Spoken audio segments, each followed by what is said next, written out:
Da gida ka dawo? Abincinka ya zama ready barin jin ɗauka. Da Allah dakata. Kwana biyu na rula abincinki baya daɗi. Baran cewa da Allah ki masa ki ban waje.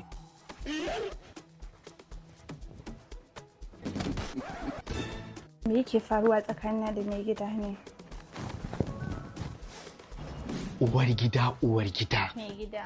Bashi nake nema. Kamar nawa? 300. Mai gida yaushe zaka bani? Ran Monday zan baki. Tashi kenan. Yawa. In tura maka kon baka kashi. Turo mun da Allah. Turo mun ta akan nan. Okay to. Thank you so much. Okay.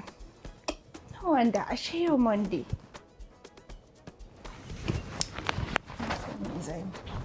Mai gida. Wai me ne ba na ce kakki takura mun ba? Bashin da nake bin ka fa na yafe maka. Wow, dan Allah. Wallahi tun ɗazu abin da nake tunani kenan. Babe, abincin nan za a samu. Mana. Wallahi misin nashi ne tun ɗazu. Wow, na gode.